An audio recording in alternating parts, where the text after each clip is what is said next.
哦，哦，哦，他是假的，哦，可以，他那里，那跟政府他这里一起打那高是这种，他都可以，他那里，那跟政府他这里一起打那高是这种，他都可以，他那里，那跟政府他这里一起打那高是这种，他都可以，他那里，那跟政府他这里一起打那高是这种，他都可以，他那里，那跟政府他这里一起打那高是这种，他都可以，他那里。他们跟政府他这里一起打那高是这种，他都可以，他们跟政府他这里一起打那高是这种，他都可以，他们跟政府他这里一起打那高是这种，他都可以，他们跟政府他这里一起打那高是这种，他都可以，他们跟政府他这里一起打那高是这种，他都可以，他们跟政府来比较出优劣，来比较出优劣，来比较出优劣，来比较出优劣，来比较出优劣，来比较出优劣，来比较出优劣，来比较出优劣，来比较出优劣，来比较出优劣，来比较出优劣，来比较出优劣，来比较出优劣，来比较出优劣，来比较出优劣。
现场以及直播间的同学、朋友们，大家晚上好！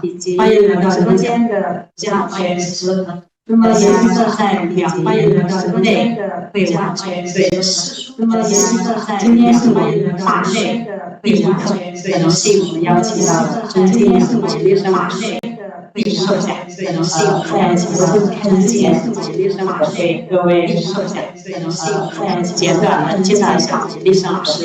李生老师是中山大学简短的介绍一下，哈佛大学研究学社，中山大学台湾大学介绍一下，纽约大学香港东吴大学，中山大学台湾大学学者，纽约的中山大学担任教育中山大学台湾大学学者，现任的中山大学担任教育学中教学学者，现任的兼任中国学院学院常务理事，东校任兼任阳明学院学院常务理事，东校之前新任阳明学院加修身学院宗教现象学50年，出版专著西方教学现象学、自我与世界以问题为中心的现象学运动研究，自我与王阳以问题为中心的现象学生动研究，自我的王阳以问题为真理的诠释生动于自我的王阳以圣经真王阳诠释生动于自我的阳理学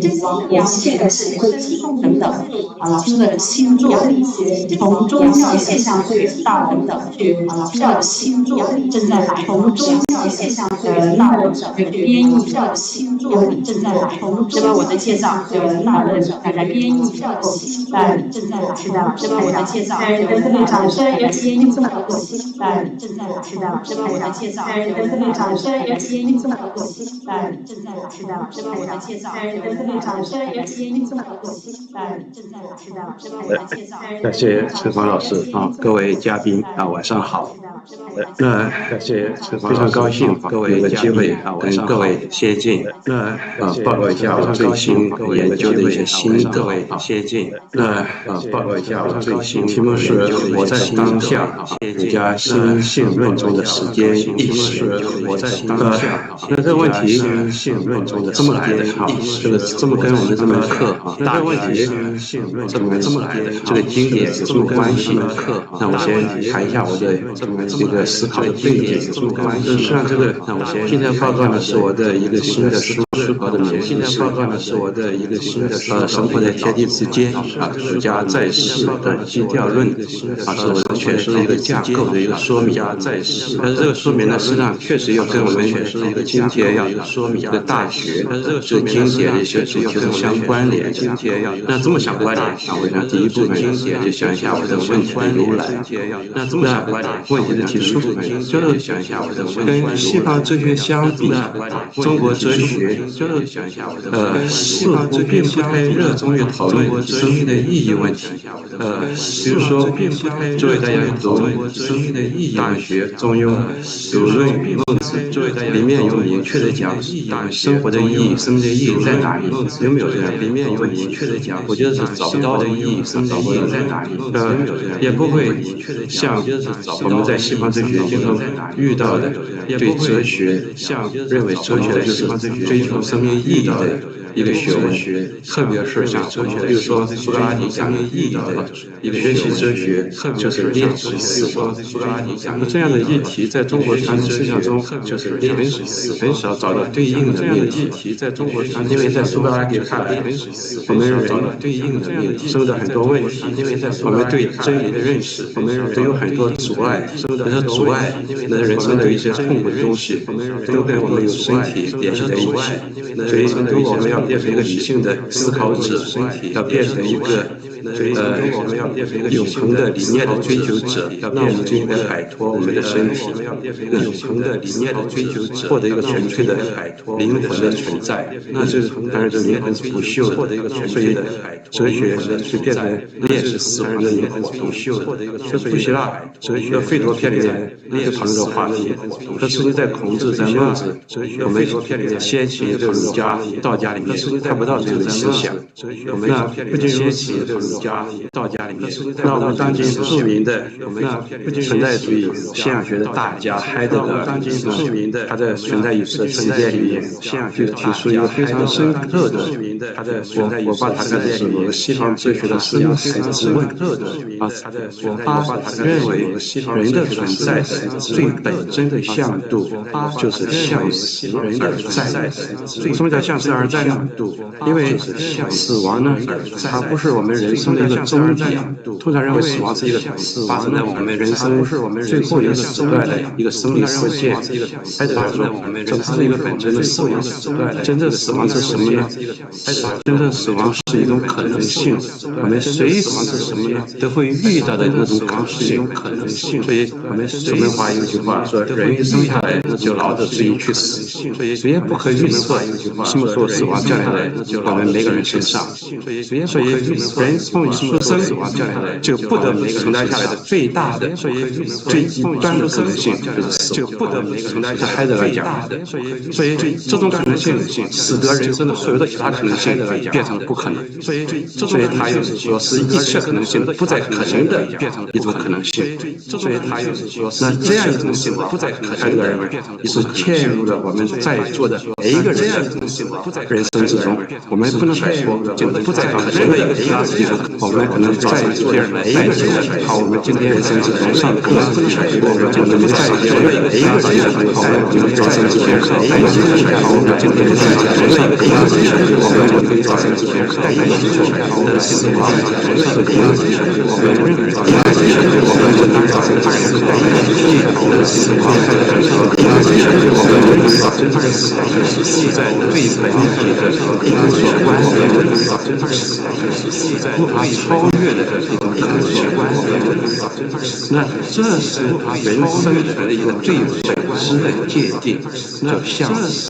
人生的一个，所以他就把人的存在的时间呢划分3个最重要的一个结构，一个是存在，我们就套在一个时间里面；另外一个呢就是向死而在，将来我们就套在一个时间里面当下；另外一个而最重要的人的存在的本质就是先行到死的一个存在。这还是个讲人的向死而在的先行到死的一个整体理解，我觉得很好理解海德格尔向死而在它的问题的意义。大家知道有一本很著名的小说《家人给我带点光明》，大家知道有一本是美国的一个盲人作家给我带点小说，我们把那个小说的名字改一下，美国的家人给我带点生命，我们还有3点生命改一下，你的人生会怎么样？你还会花1个晚上时间在深圳图书馆听陈医生做报告？我想不会了，对不对？一定有更重要的事情来做。所以海德格尔讲的向死而在这个意思，就是当我们意识到我们的生命是一个有限性的，死亡随时在我们的生存中降临的这种可能性，那你的人生还要不要像现在这样过？这就是海德格尔讲的向死而在的一个本意。所以他认为，如果我们能够意识到我们是向死而在的，那我们就会从我们目前这种常人的套子里面摆脱出来，勇敢的选择属于自己的生活方式，选择真正的能够体现你自己那个本质可能性的一种存在。这是海德格尔讲的向死而在。那这样一种思考，在西方哲学里面认为这是哲学的对人生意义最终极的拷问的方式。所以是到大家知道存在主义的一个重要作家是那个加缪，他有一个小册子《西西弗斯的神话》，一开头就问了一个问题，说真正严肃的哲学问题只有一个，那就是自杀。什么意思在哪里？你看，从苏格拉底开始，到海德格尔，到加缪啊，那这是整个西方哲学里面啊，把这个我说是生死之问啊，生死之问啊，那这个像先行到死的存在或者生死之问，不论背后一个基督教的背景啊，基督教文化它思考的方式，它是面向未来的。我就举一个例子，马太福音里面有一句很重要的话，他说我们每个人呢要保持警惕，为什么呢？因为上帝降临的日子随时来，我们无从知晓，不知道上帝什么时候会来。这原话是这样，他说就像家主知道贼来的时间，提前做好准备一样，我们也应当时刻预备着，否则当主在你们意想不到的时候降临，你们将措手不及。你看，整个生命的意义就在于时刻做好准备，面向一个正在到来的上帝。人生意义是在未来，是一个来救度我们的上帝的未来，你要做好准备啊！所以到了保罗的书信里面，就有一段话，就说你们并不在黑暗中，因为那日子不会像贼一样临到你们，你们都是光明之子，就是白昼之子。这基督教很著名的一个说法，我们都是白昼的孩子，我们不属于黑夜，也不属于黑暗，所以我们不要睡觉，像别人一样，总要警醒谨守，甚至晚上不要睡觉。为什么？因为上帝可能像贼一样就降临在晚黑来了。如果你们没做好准备，那你这未来没有希望。所以你看，这个时间性的未来取向，我认为是整个西方文明，包括基督教文化的一个很重要的背景。在西方哲学的问题，生死之问，我觉得应该是从这个背景上去理解它，可是我们回头看中国，中国有没有类似于苏格拉底、柏拉图、加缪、保罗这样的生死之问？我是找不到。我们看《论语》里面一句最有名的一句话，子路问是鬼神，子曰：未能是人，焉能是鬼？那子路当然不满意了，又敢问死，就像老师问什么是死，孔子讲：未知生，焉知死？他对死亡问题感觉不感兴趣，不做回答，对不对？那当然，孔子还讲过：朝闻道，夕死可矣。最重要是道。那怎么去理解？未能是人，焉能是鬼？未知生，焉知死？我说这是中国哲学的生死之问，跟海德格尔、跟苏格拉底的生死之问完全是两种不同性质的生死之问。那怎么去理解孔夫子的生死之问？当然，在传统里面，如果大家对经典熟悉的话讲，比如说汉唐的一些解经的一些经学家啊，举个例子，比如黄侃，那他在《论语艺术》里面，他有讲说：未知生，焉知死？周孔之教，微说现在，不明过去未来。黄侃这样讲的背景是什么？诸位，这是跟佛教做对比。佛教是讲往事和来世，然后讲今世，讲这个三世因缘，讲六道轮回。可是儒家没有啊。黄侃讲周孔之教微说现在，当下，他对过去和未来世是自觉的做一个选割，对不对？那然后又说：敢问死，此又来问当来之事，也问今日以后时事，复云何也？孔夫子讲：未知生，焉知死？亦不答之。不回答。为什么不回答呢？那后来的邢炳就讲，因为说孔子不道无义之语，回答这个东西没意义。这邢炳的解释说：皆所以义之路也，以鬼神及世事难明，于之无益，故不答也。这是汉唐经学家的解读。这种解读有没有道理？我觉得有道理，但是是不是究竟的解读？我觉得不是。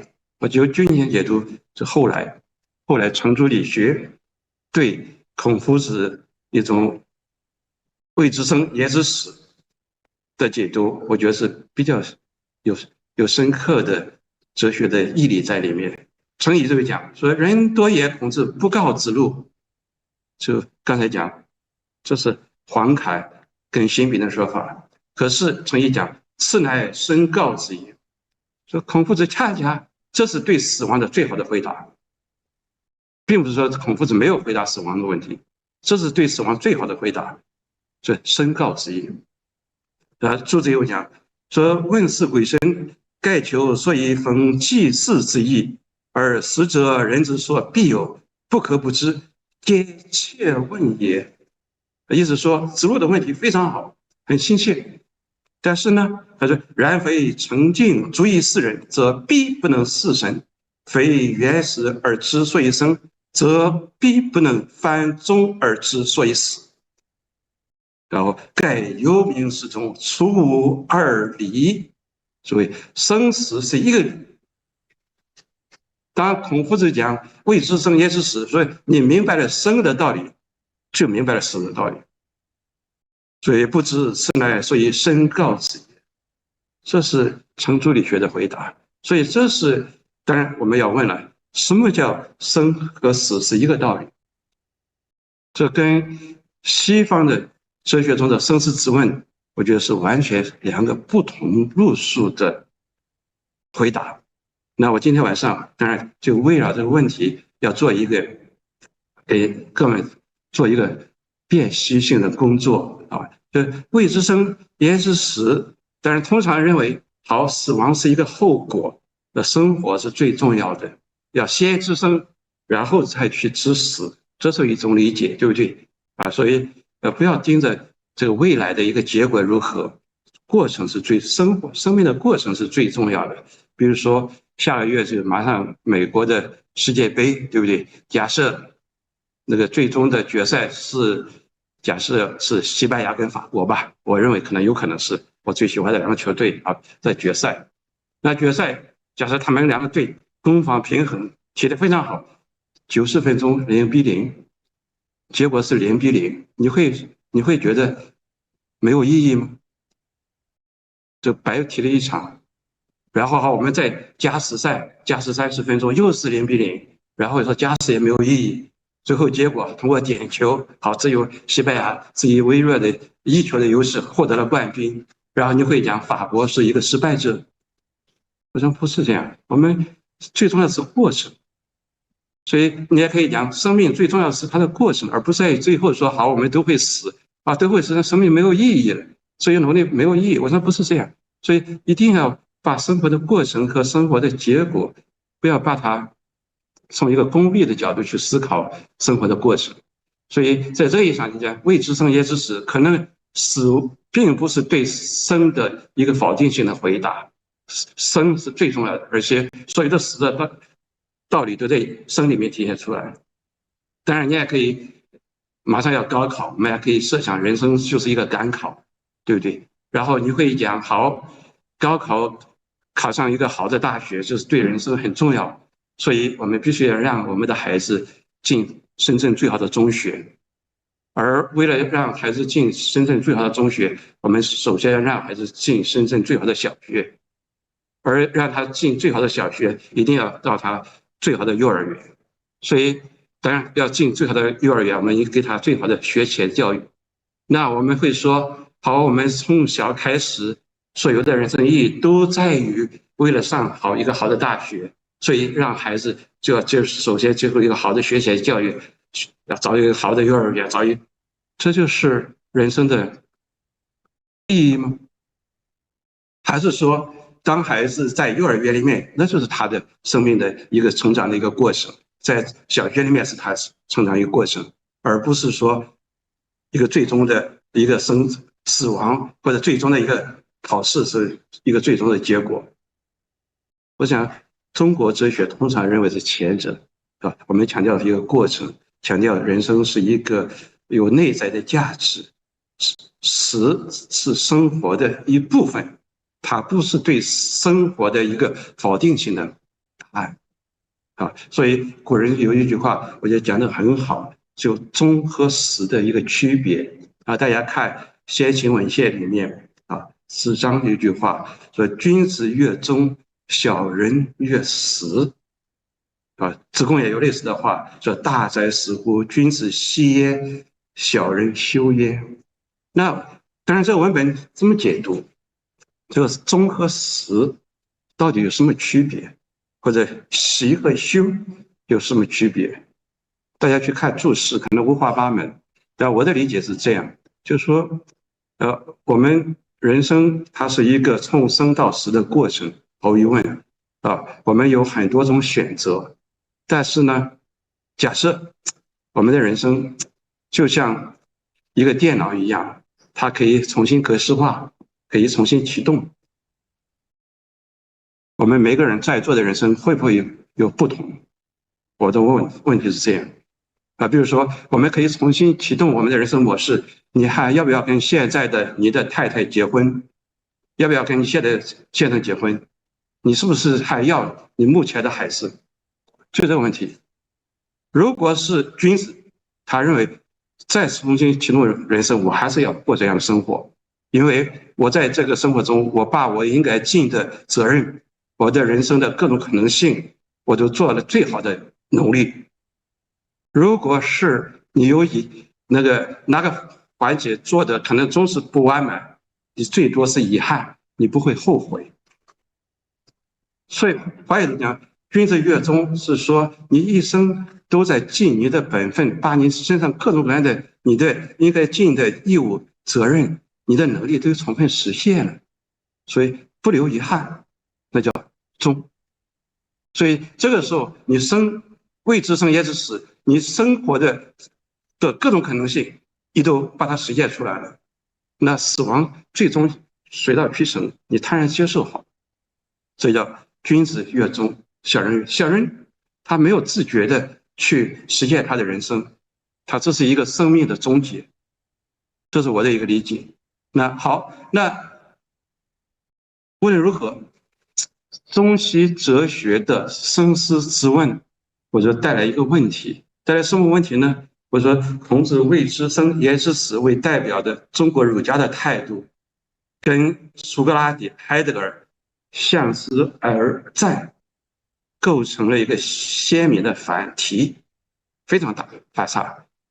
他将对生的专注置于对死的沉思之上，这是儒家表现出对死亡未来向度的理论上的梳理，不太思考死后的生命，这会引发一个尖锐的一个哲学的问题，这是否意味着中国哲人缺乏对存在的终极境遇的严肃的思考？是否会像海德格尔所批评的那样，认为中国哲人掩盖了向死而在的这样一个向度，所以陷入了在死亡面前的一个持续的讨论，然后堕入一种非本真的日常的沉沦的模式里面，会不会这样？这是我的问题啊。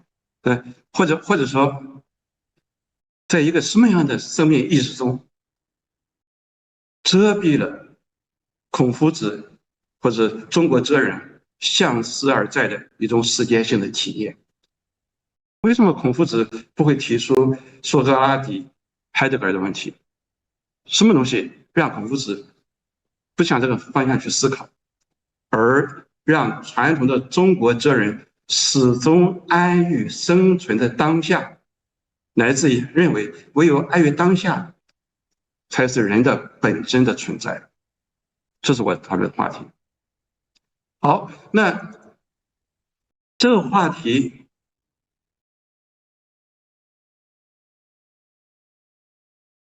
当代的西方的汉学家、西方的哲学家，我觉得也有很好的思考。我就讲两个人，然后把这两个人讲完之后呢，我就要讲为什么这思考会导向我们今天要讲的大学里面的一些话题出来。我先讲两个，一个是汉学家，一个是哲学家对我刚才提的问题的思考。一个是法国当代著名的一个汉学家居里安啊，他写过很多书啊，我推荐大家读一下他的《论时间》。他这个书里面提一个很好的观点，他说中国传统文化呢，没有西方哲学里面的时间的概念，没有，中国只有时这个概念，没有时间。时是什么呢？时都是一个具体化的、节律化的时，所以中国人一是把生命、把生活理解为一个连续的、处在天地之间的一个不断的活动的过程，而不是在生死之间的一种间隔。他认为这后面是西方哲学的问题。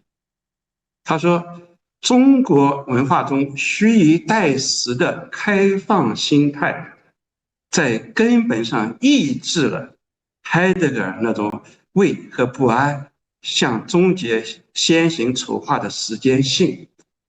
中国人没有。举个简单的例子，比如说我们现在政府有5年规划，对不对？把10年规划，我们每个人现在每个人有自己的1年的规划、1年的计划。大家注意，你去看孔夫子、看孟子里面、看古代皇帝里面，他的工作设想有没有10年规划、5年规划？没有啊。你看孟子、论语里面有没有他们个人的1年的工作计划？没有。这个筹划，对时间的筹划意识，这是西方哲学擅长的问题。这是居里安的说法，说中国人只有虚以待时。那个时是一个具体的，是一个被人迎接的一个世界啊！春天来了，我们迎接春天；夏天来了，我们迎接夏天。我们没有筹划对1年时间这么去去经营、去管理它。所以在这一上，中国务时间而有时，所以中国传统没有像西方一样追求一个在时间之外的一个永恒不变的本质，这样一个向度，是很少见。这居里安的说法，他说西方的永恒 eternity， 是处在时间之外，指向统一性，比如上帝是永恒不变的，柏拉图的理念是永恒不变的，它是时间之外的。说中国没有这个观念，中国是一个恒常的观念。恒常是什么？恒常是永不间断者，不断的更新者。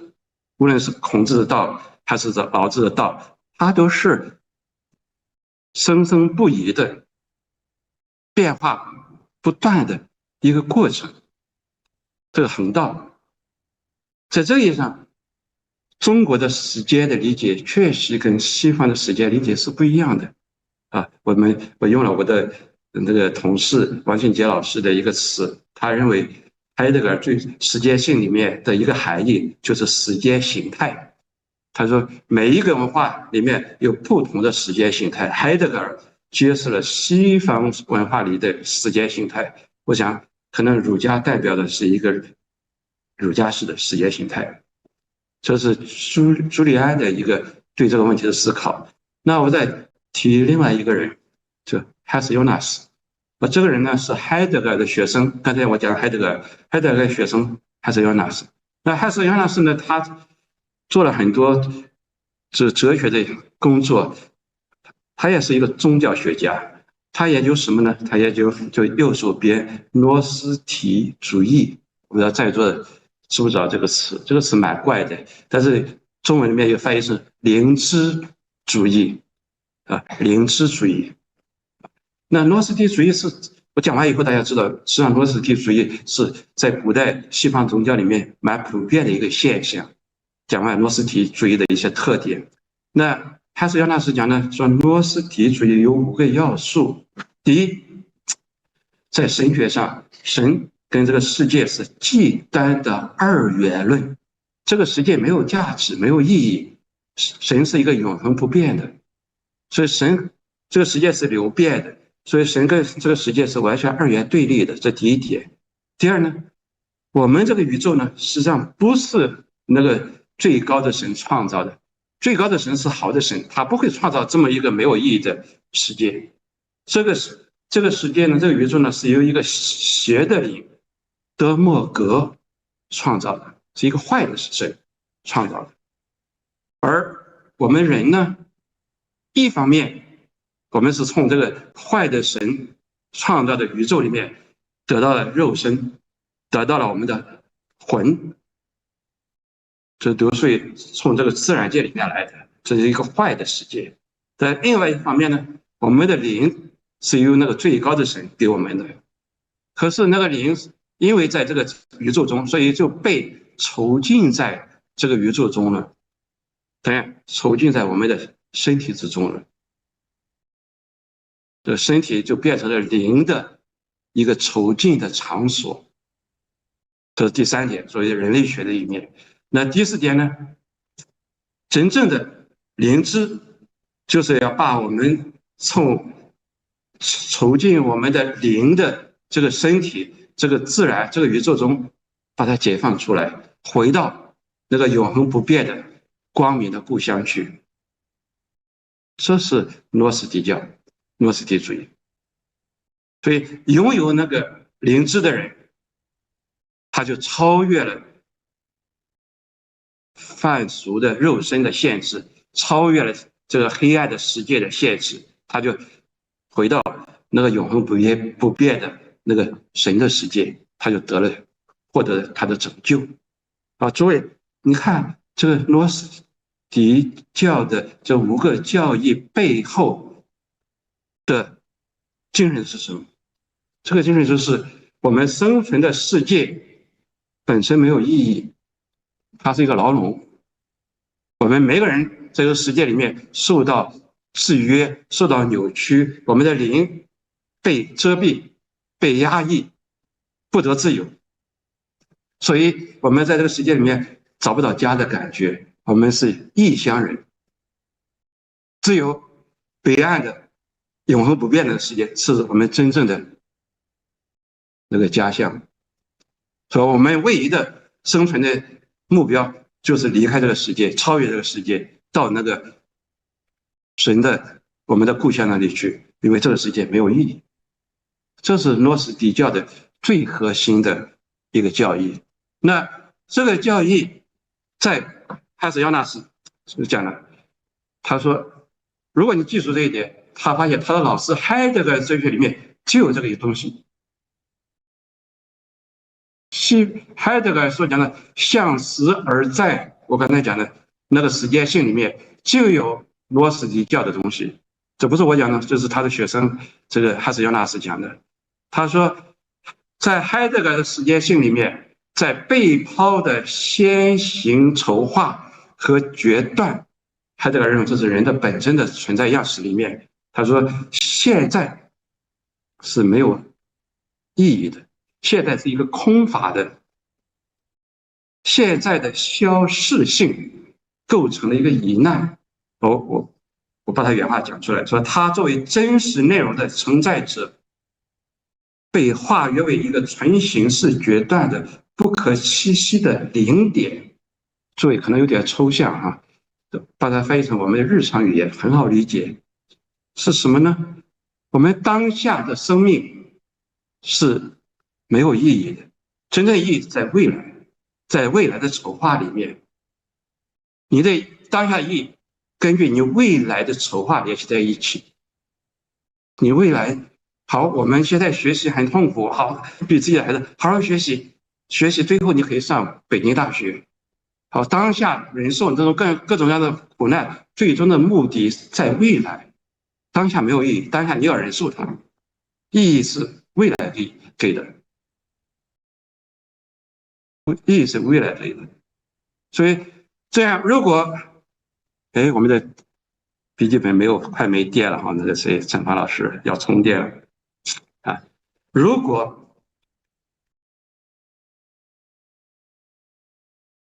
没有一个未来的筹划，那现在就变成一个空洞的零点。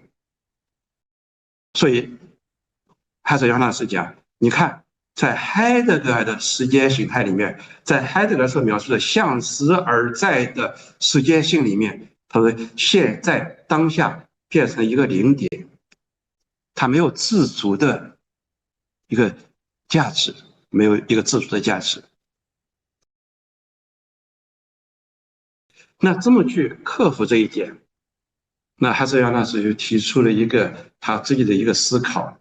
他说，如果我们要避免现在是一个零点，那首先说应该克服人和自然之间的一种断裂性。他认为这个是诺斯底教的最大的问题，人和自然是断裂的，人是灵的存在，自然是一个物质存在，自然中没有意义，所以人在当下的自然世界里面找不到意义，这是虚无主义的一个源头，是诺斯底主义的一个本质特点。那海斯亚纳斯讲，如果你要克服诺斯底主义，你首先人和自然之间不是断裂的，它应该是连续的。注意，这恰恰是中国儒家和道家的世界观。所以第二呢，人一定不是灵和肉的二元的对立，人绝对不像柏拉图、苏格拉底诺斯底要所设想的，我们的灵魂被我们的身体给绑架了。人是一个具身化的、扎根于大地的存在者。诸位，我认为这是儒家的观点。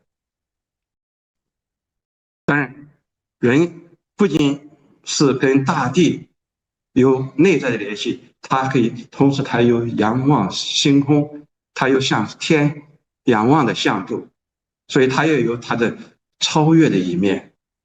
在这一上，人具有异于自然的尊严性。那只有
对，好，那我想就会指向我们今天讲大学的修身之身跟正心之心。为什么这样讲？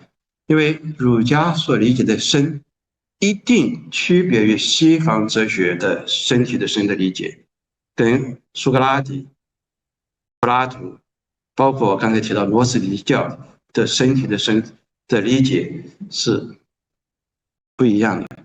另外一点，大学讲正心的心，恰恰就是要让我们安于当下的心。所以我觉得这两个向度就跟刚才提到的那第三条路是相关联啊，这是我要报告的。这回到我们的大学文本，大家知道大学文本里面有所谓的三纲八目，那在三纲八目中，修身是连接内和外的最关键的一环，对不对？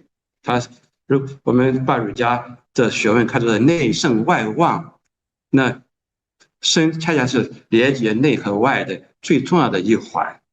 所以修身的实质就是修己安人，就在自我转化的同时转化这个世界。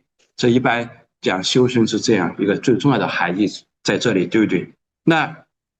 那我们回到一个比较文化的角度，那去看世界各大宗教，当然包括儒教、包括道教、包括佛教、包括基督教、包括伊斯兰教，有个共同的特点，都是自我转化。你信仰某一个教之后，你的人跟原来的人不一样了，对不对？我们说获得了一个新生，获得了一个新的面目，这是宗教的一个普遍的特点。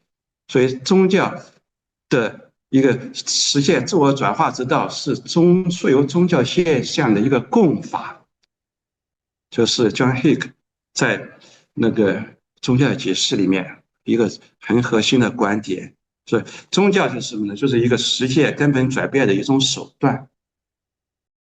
这个儒家、道家跟基督教都一样的啊，不同在哪里啊？那这些宙星文明的奠定者所创立的这宗教有个共同的特点，就是让我们获得一种自我转化的终极之道，对不对？无论是释迦牟尼，还是苏格拉底，还是摩西，还是穆罕默德，好像都是一样。那问题是在哪里呢？在中国文化里面，这个自我转化用了一个词是修身来表示，而佛教它是用解脱，基督教用拯救。解脱和拯救背后都是让我们从对身体的连累、对世界对我们的限制中摆脱出来、拯救出来。而儒家没有这种非常严厉的、清晰的对我们生存世界的一个完全的超理，对我们身体的完全超理，儒家没有，对不对？所以我说，只有中国文明，它始终在世间和超世间保持一种不即不离的关系，而不是一种超离的关系。那就我的问题，我说，在中国文化里面，身就变成了一个很重要的一个范畴，它跟印度文化、跟基督教文化有很大的不同。不同在哪里？我说中国文化是一个尊重身的这样一个传统文化。大家看西方文化对修身的身，它是持一个贬低性的态度。比如说佛教的皮喻经里面有一段经文说，有人既死，鬼魂自编其衣体，曰：此尸困我。有人死了以后呢，看到自己的尸体在旁边，他就会去打这个尸体的鞭子。为什么呀？生前所有的苦恼就跟这个尸体有关系啊！如果没有这个尸体，那人完全就没有烦恼，对不对？所以说，此事我故生，为我作恶。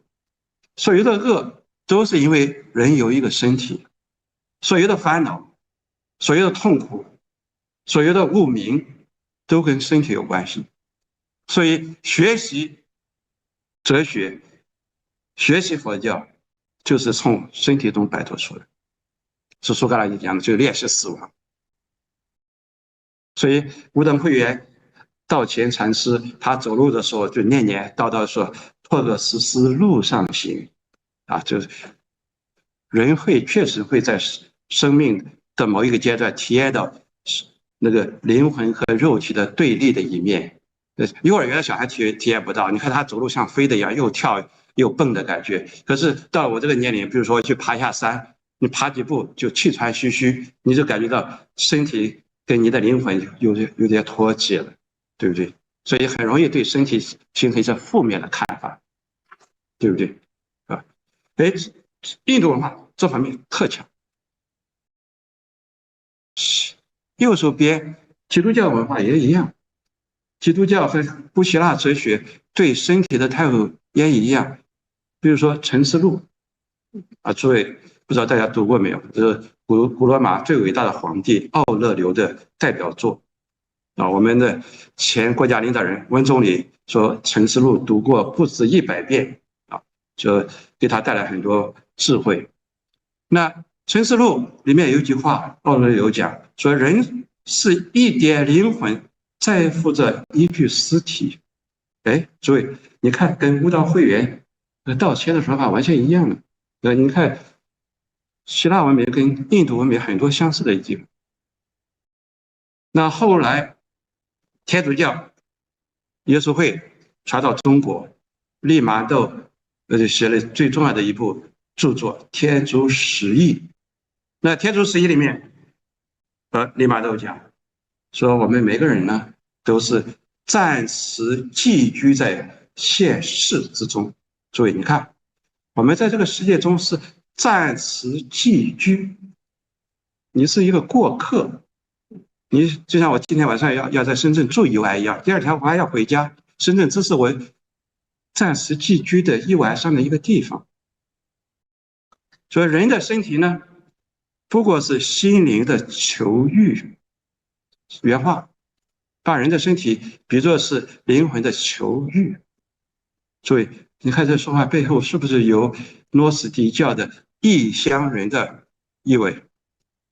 这个世界不属于我们的，这个大自然跟我们只是一个过客，我们是异乡人，我们的灵魂在一个不生不灭的极乐世界那里，那是我们终极的归宿。这是西方文化，印度跟希腊基督教文化的一些共同点，对身体的一个贬义的态度啊，贬义的态度。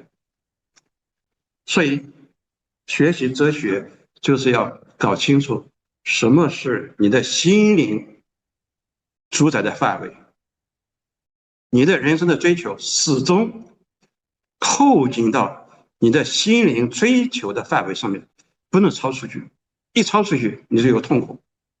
就是艾比克泰德啊，诸位，这个名字很陌生，但是他的著作在明代的时候就被刚才讲的利玛窦翻译成中文，在我们的四库全书里面就有收录25言，就是艾比克泰德的著作。那艾比克泰德有句话，我给大家读一下，你可以看到西方对身体和心灵二元的对立的一个特点，看得很清楚。说接受教育就是学习分清楚什么是我们全能之内的，什么是不在我们全能之内的。在我们全能之内的东西，就是我们的意愿和所有意愿的行为，就是您的思想，你的灵魂所运作的范围，你可以支配它。比如说我的情感，我可以决定由我支配，我的观念由我支配，我的印象就是由我支配的。我可以自由的支配我的观念、我的情感、我的情绪、我的印象。但是呢，不在我们权能之内的，我的身体，你能不能自由的支配我的身体？诸位，30年前我跟张秀元一样，身体很苗条，满头黑发，我没法支配啊，我不可能，我说我要回到30年前，回不到，对不对？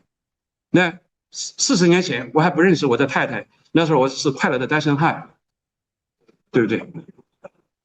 那我也没法支配，我能不能回到40年前？回不去啊。所以这些东西呢，那都是心外之物，你要想开它。如果你认为这是你生命中不可缺少的东西，那你最后的人生是痛苦的，因为总有一天你的身体会发胖，你的头发会没了，你最后会死亡。总有一天你的太太会离开你，你的孩子会离开你，那你就会失望。所以如果你把人生寄托在那个上面，那是没有哲学智慧。这是艾皮克特的教育大家做的。所以有他的一个学生刚刚结婚，娶了一个漂亮的太太，他说新婚之夜第2天，他的太太跑掉了，跟别人私奔了。诸位，如果我们按照常理，一定要去追啊，跟哪个青年私奔，我们一定要找回来才对。可是艾比克泰德的受过艾比克泰德教育的那个哲学家，很冷静的说，别人报告他，你的新娘跟某一个青年人私奔了。他说，哦，我知道了，他本来就不是我的。对，这是学了哲学的结果。所以他没有烦恼，没有痛苦。这是艾比克泰德的观点。心外之物，我们的身体是心外之物。所以我们把这个语境一换到中国文化里面。好，最近这个股票市场波动很大，我不是炒股的，但是我的很多朋友炒股，我的弟弟也炒股啊，可能有的亏得很厉害，那我就劝他啊，财富都是身外之物，对不对？这中国人讲身外之物想开点，对不对？但是如果你的朋友得了重病，你说哎呀没问题，那就身外之物，荒唐了。身体我们不能说想开一点，身体是最重要的，对不对？但是你的父母，比如说你的朋友的父母得了重病或者去世，然后你去安慰他，想开点，那都是身外之物，不可能呀，这是违背了中国人做人的常识，对不对？我们的兄弟、我们的父母、我们的姐妹、我们的朋友都不是身外之物，都是我们身体的一部分。所以中国人讲的修身的身，它一定是有关联的一个大的整体，它不是孤零零的个体。我要讲，它是有意义的，它跟很多人很多东西发生联系，对不对？包括大自然，比如说这个空气很糟糕，我们想开一点，都是身外之物，不是的。空气，我们的环境也是我们生存的一部分。所以我讲这个所谓的心外之物和身外之物对比，你就看到中国文化对身体的重视。儒家大学里面讲修身是这个身，它是由于在一个空间里面跟其他的存在者发生内在关联的，它不是让我们寄居的。好，我们只是暂时的一个过客，我们不会这样去理解我们的身体，对吧？这是我要讲的。我说这个中国文化的身跟西方文化的身不一样，所以中国文化非常重视对身的尊重，它有尊身的传统。后来那个泰州学派出来以后，那个一个哲学家王艮就讲，尊身就是尊道。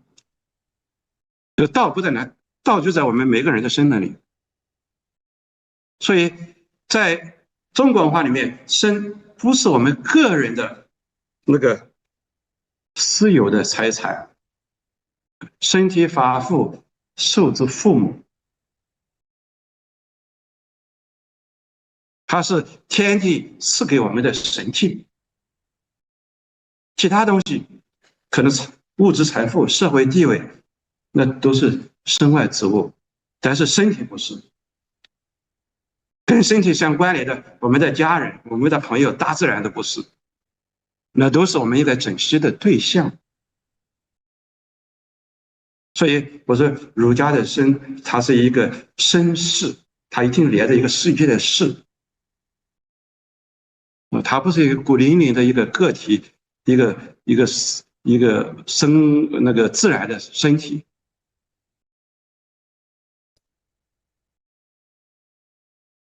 叫二程有句话说：“人在天地，如鱼在水，不知有水，是待出水，方知动不得。”鱼在那个水里面游的时候，它感觉不到水的存在；当它脱离开水的时候，发现原来水跟它是一个一体的。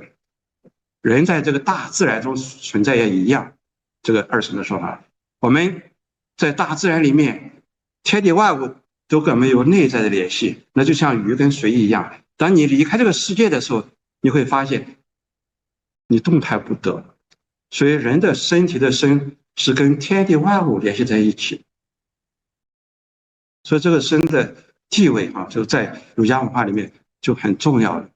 所以在我看来，因为儒家重视身，而且儒家对整个宇宙的看法就是一个有色的宇宙论，就是带着身体、带着男性、女性的这个分别的那个颜色的宇宙，是有生命的宇宙。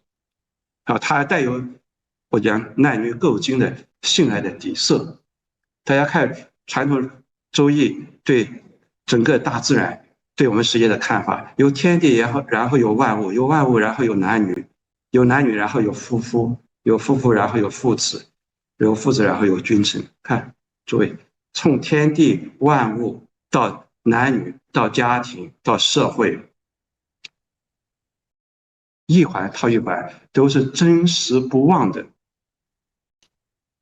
它不像佛教说啊，这是空的，这加有性空的世界，没有，这都是真实不妄的一个存在的整体。所以这个解范转化打错了天父坤母的说法啊，我们把天地老天爷的天变成爷，天地就是一个大的父母。所以周易里面讲男女构精，万物化生，作为男女构精，万物化生，天和地就变成了夫妇的一个角色啊，这个也是繁体字转换一个错误。天之静专动直，坤之静闭动辟。乾坤两卦，天的最重要的功能是什么呀？静专动直。所以静专动直是男性生殖器的一个象征。那坤之静闭动辟，那是女性生殖器的一个动作的一个象征。那乾坤之间的关联，就有天地万物出来了。有天地万物，就有男女，有男女就有夫妇。所以我说，儒家的宇宙观带有厚重的生育色彩，叫生生不息。这是儒家对宇宙的认识。所以，儒家跟基督教、跟佛教有很大的不同。儒家始终对我们生存的这个宇宙、生存的大自然持一种敬畏和肯定的态度。整个儒家说理想社会是什么呀？中庸里面一句话：天地为万物育，这生育之乡。生育之乡这个词不是我今天我们杜撰的，是孔子说学里面说，孔子说了一句话，其中就有生育之乡4个字。这是传统中国人说的理想国，是生育之乡。而佛教也好，基督教也好，他们追求的是不生不灭的、永恒不灭的彼岸世界。他们对现世的生命是持一种否定的态度。当然，后来经过启蒙运动、经过文艺复兴之后，是西方的基督教开始对世界变成了肯定的态度，这是后话。这是史怀哲，他是一个基督教神学家，他的一个观察。所以你可以看到西方的大哲学家都有一个不婚不育的传统。中国你找到没有结婚的那些思想家，没找到。这是2种不同的对身体、对生命的态度，对吧？你可以看得很清楚。毕达哥拉斯、柏拉图、奥古斯丁、波斯卡、笛卡尔、康德、斯宾诺莎、尼采、维特根斯坦，这都是西方第一流的哲学家。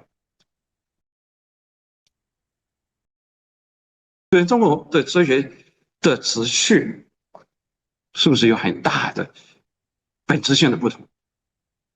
在儒家这里是一个敬身敬亲的一个孝的文化，把身体、把我们每个人的生命都看作是一个有待于传承的一个最重要的礼物啊！我们的身体是父母给我们的，对不对？我们有义务再把父母给我们的身体传递下去，这是传统中国的观念。当然现在不一样，现在因为这是个人的自由，我只是讲传统这个看法，对不对？所以我说传统的生命本身就是一个礼物，是父母赠予的，当然父母也是他的父母给他的礼物。所以在这个意义上，儒家所讲的身体是一种是在世代生成的一个延续的，在承上启下的时代之间不断传递的这样一个生命的礼物。这是修身的身的含义，在我看来啊，是这样一个身体。所以佛教有一句很有名的话，说父母未生前本来面目是实，这是禅宗大师的问题。但是如果站在儒家的立场很简单，父母未生前本来面目是什么？没有，本来面目就是父母给的，很简单。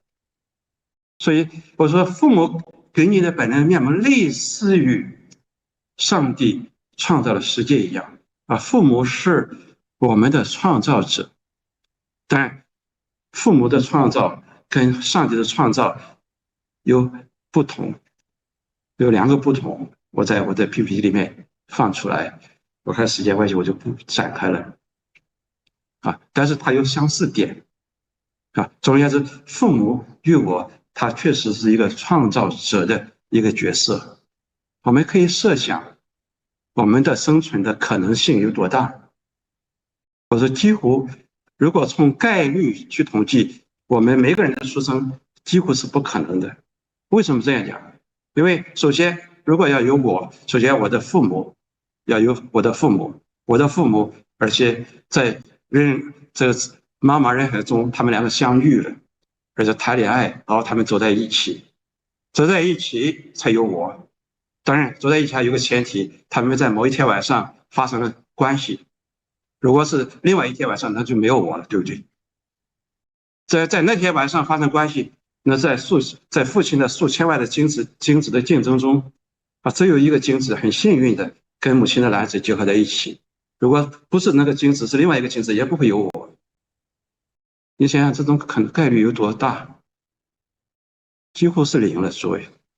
但是我们再往下推，我们的父母之所以有父母，也有他们的父母，也有他们的父母在妈妈人海中相遇，然后在某一天发生关系，然后在数千万的精子跟一个卵子冲撞中，然后偶然结合在一起。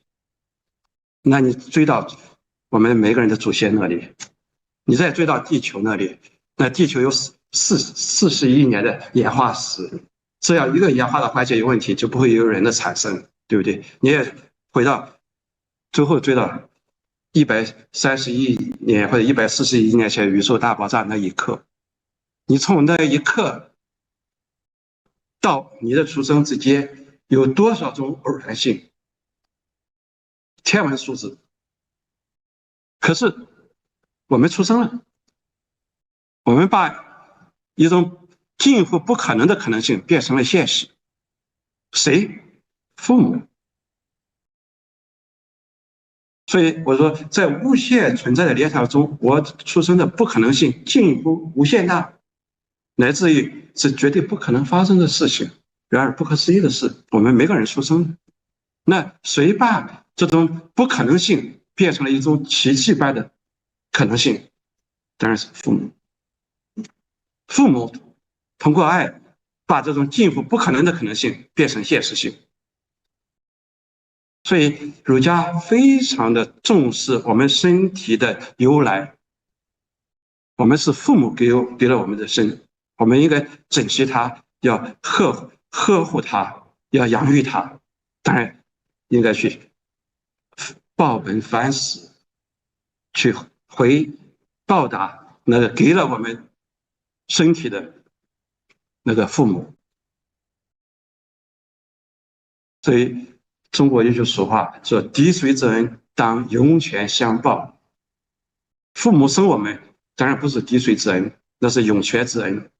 我说涌泉之恩如何报？涌泉之恩严格意义上是无法报答的。不是我的观点，是我们明代有个江西的一个哲学家叫王汤南、王释怀的一个观点。他这样讲，他说：“犯人惠我以物，我亦酬义以物，是谓之报。”什么叫报答？好，你给我一个礼物，好，我要给你还一个礼物给你，叫礼尚往来，这叫报答，这叫报。那你这么报答父母生育你的这个恩呢？说今父母生我身，严格意义上要报答父母，你应该反过来，你去生父母的身，对不对？那才叫报答，那是对等的。他说：“今父母生我身，而我不能生父母之身，故曰父母之恩，虽圣人不能报也。”对不对？圣人没法报答。因为你没法反过来生育你的父母。在这个意义上，王释怀就揭示了父母之恩的一个无限性，无法报答的这种可能性。那当然，问题是这样一种，我们每个人都是靠着父母的养育走向成人，所以人类是所有的动物中所谓的幼态持续最长的，就是从幼儿园开始到小学到中学到大学，然后读博士，博士后27、8，然后才开始工作，才开始脱离家庭，然后独立独当一面。这在所有的动物里面都没有，只有人。所以人跟父母的关系，所以我说在存在的根基上面，我们每一个人的生都是亏欠的，受恩的生，都是跟父母一个内在的关联的这种关系，对吧？我想在座的都可以体验到这一点。所以我说，父母自身对其生育养育的父母也是一个常在的报恩的生，所以父母对我的养育未尝不可视为对其生育养育的父母的一种报答。什么意思呢？我要得出一个结论，我不知道在座同不同意。我说，我们虽然不能像生父母之身一样对等的报答父母的生育之恩，但我们可以像父母生育我一样生育我们的子女。这就回到我们传统讲的说养子方知父母恩。我再退一步，我说养子也是报答父母恩。在这意义上，我们就可以理解孟子讲的说不孝有三，无后为大。为什么他强调要讲后的问题？我讲从这方面可以得到更好的理解。当然，我说这是传统文化，我们今天生育不生育完全是个人的自由，这是我们今天的自由，这是两个问题啊。这要说回来，我只是说这是传统中国人对这生的理解。所以在我看来，我说生育行动它是一种报恩的行动，是一种报答生存资本的终极的感恩的行动，也是一种负责的行动，一种负责将我们的亲生命共同体这个身体永续的传续下去的这样一种报恩的行动。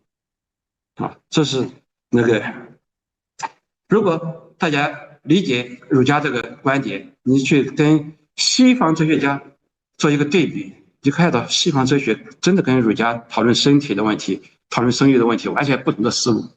我就讲康德，他是一个单身汉哲学家，也是一个伟大的理性主义者。康德这么论证子女跟父母关系的，在《道德第形上学》里面专门有一些论证。怎么论证呢？他说，父母生育子女都未先征得子女的同意，就把子女给生下来了，对不对？父母生育我们从来没说你同不同意我生下你来，没征得我们同意。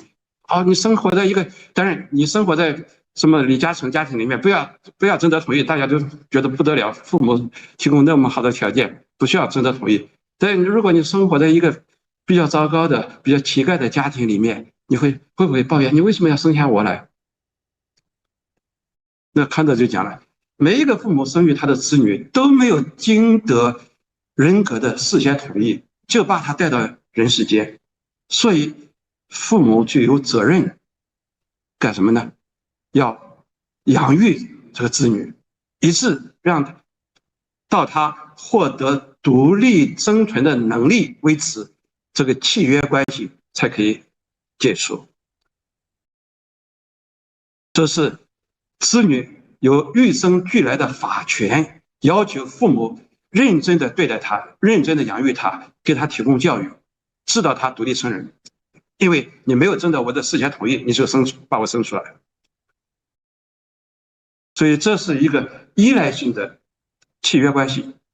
等到子女独立成人之后，子女和父母之间的关系，那个契约关系就失效了。每个人都是自由，谁也子女不欠父母的，父母也不欠子女的，两清。说是康德讨论那个父母和子女的关系，同不同意？诸位，可能有的人同意。我觉得，如果从正面来讲，我觉得康德的观点有它的价值。价值在哪里？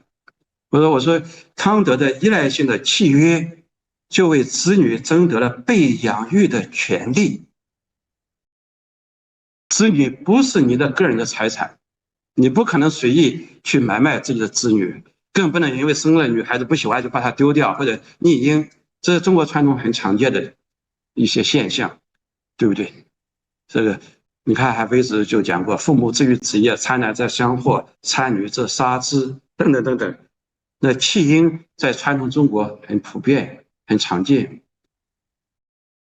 康德这样一种契约关系，就给每一个婴儿争取了一个先天被尊重、被养育、被保护的权利，是吧？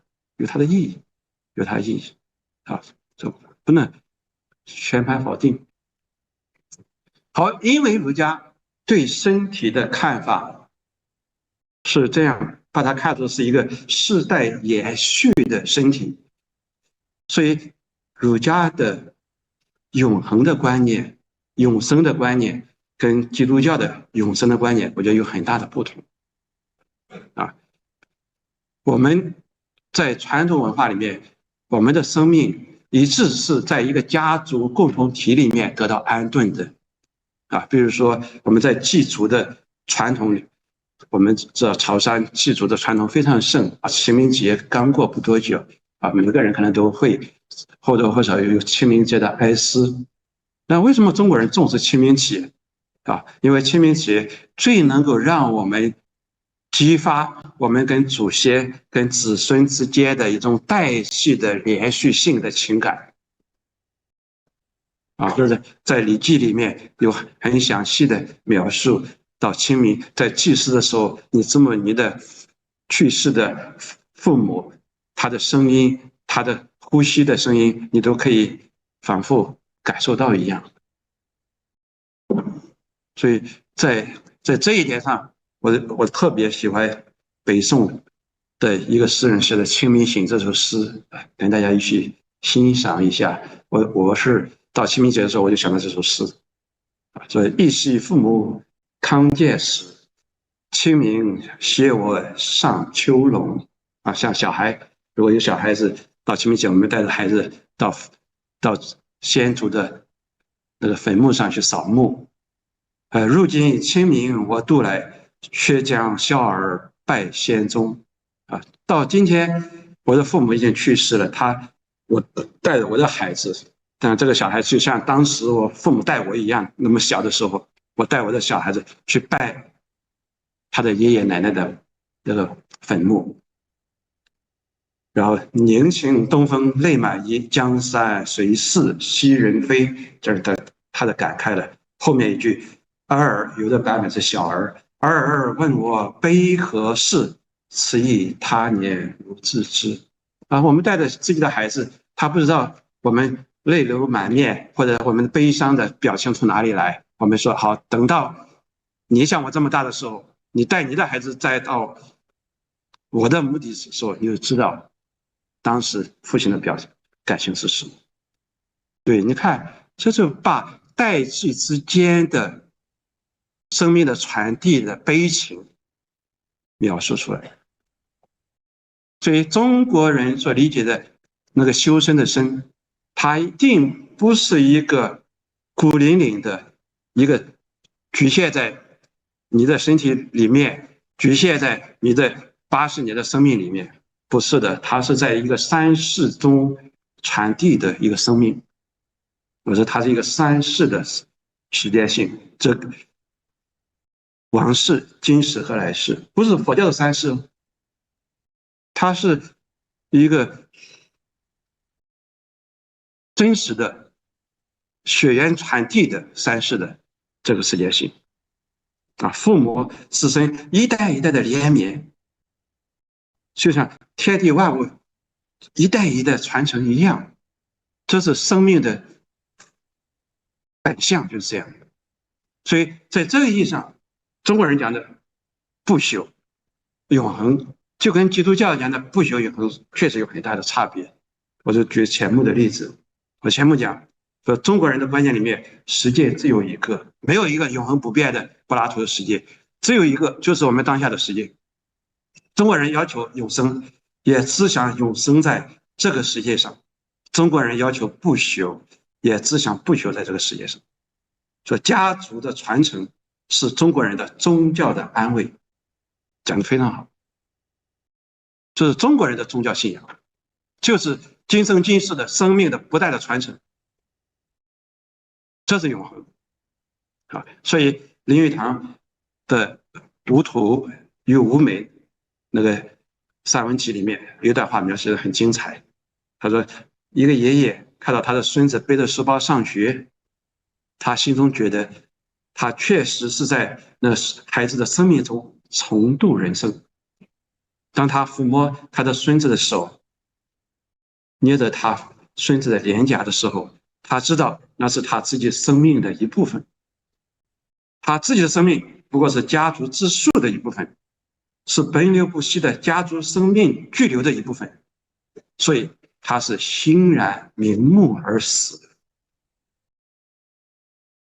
他说，中国人所追求的永恒永生是看得见摸得着的永生，就在你的子女身上，那就是你生命的永生的体现。所以你看老人家，我们传统最好的死亡方式是什么？寿终正寝，在自己的家里面，而不是在 ICU 的病房里面插着管子，然后被那个机械折磨的那个死亡，是在家中，然后子孙围绕着你，你看到你的生命还在这个大的宅子里面还在延续，你可以欣然瞑目而死。对死亡有恐怖吗？没有。这是生命的生存的节奏，就是这样。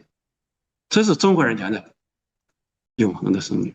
当然我们讲儒家也讲三不朽啊，还有另外一种不朽的家风的传承，德行的这个传播的等等等。当然不仅仅只是一个生理生命的传承啊，我想要补一下啊，补一下。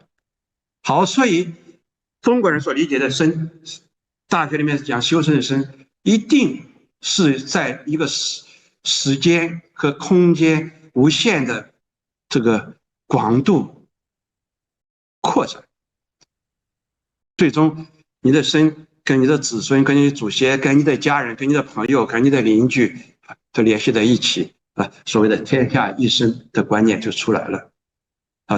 罗晋熙有这方面大量的论述啊，我就不一一去讲了啊。他就讲，实际上每一个人的生命都是祖先生命的传承，都是天地万物生命在每个人生命传承中体现出来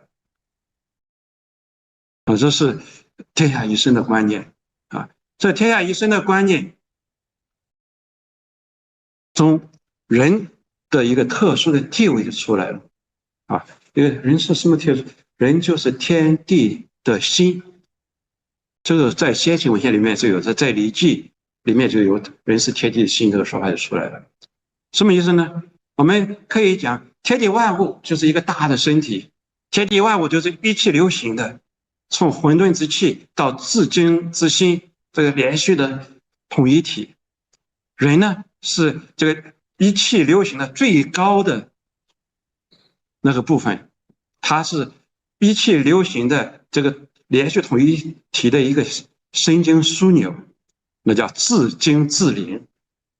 这个灵啊，我刚才讲的灵，支派的灵，儒家讲灵也是，儒家讲灵不是离开这个世界的，恰恰相反，它是这个世界的神经枢纽，天地万物都在人心这里得到了同感共振。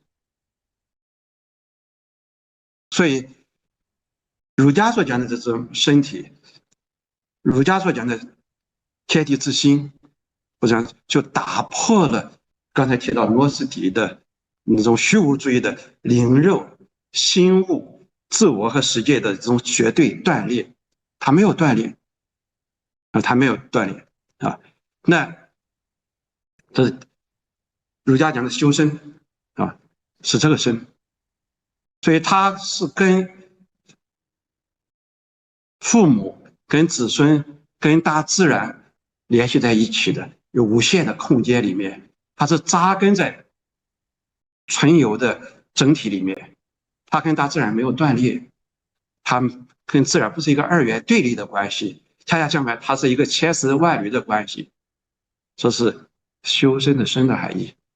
那另外一个正心的心的含义，心在儒家那里一定是安于当下的。用一个词叫心不可有以物为什么安于当下跟心不可有以物联系在一起呢？我从以下几个方面跟大家做一个论述，我看一下时间，好，可能要加快一点进度。那我们知道，当下是一个时间性的观念，时，刚才我也讲，那个居里安讲，中国古代没有时间的观念，只有时的观念。时的观念是什么呢？说文解字讲得很好，时，四时也。说时的最初的含义跟一年四季的四时是分不开的。所以天文有四时，春夏秋冬。四时行焉，百物生焉。百物生焉就变成了地文，地上的万物就是在天的春夏秋冬四时里面生长、成熟、收敛，这叫百物生焉。那人文，人也在春生、夏长、秋收、冬藏这种所谓的四时的劳作中来安顿自己的生命，对不对？所以你看，中国古代的是一个农耕文明，中国古代对于生活的过程理解跟春夏秋冬完全是同节奏的安排的，无论是你的生活的作息，还是生存的劳作，还是我们的政治制度。大家看周礼那个六官，那就是春官、秋官、夏官、冬官，还有天官、地官，六官也是跟天地四时联系在一起。整个制度、政治制度的设计，包括我们的祭祀、四时之祭，包括四时之教，时就变成了一个最重要的天地人生命节律同干共振的一个韵律，这是古人理解的时。我想，所以我说它是一个生生之时，是贯通天地人的一个时间形态，不是海德格尔所描述那个时态，这是儒家或者中国传统的一个贯通天地人的生生之时的这个时间形态。而且甚至王阳明认为中国古代历史也有四时的结构。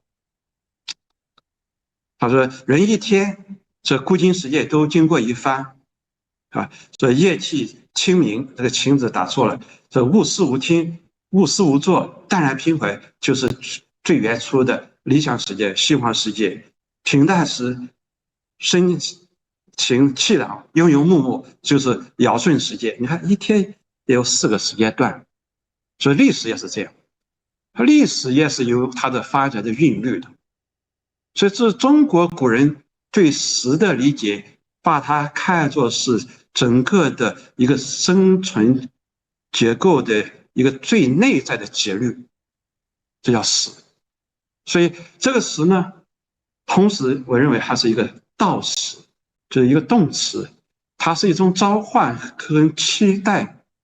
所以这是我的表达。我的事实之时呢，是一种纯有论的场域，是人浑然中属于天地万物中所开协的场域百物域在事实行的场域中发生的，事实从此到了什么时候的时，是什么到是天气运行到了某个时间啊，运行到春天，是天地万物生成发育到了某一个时期，那就春。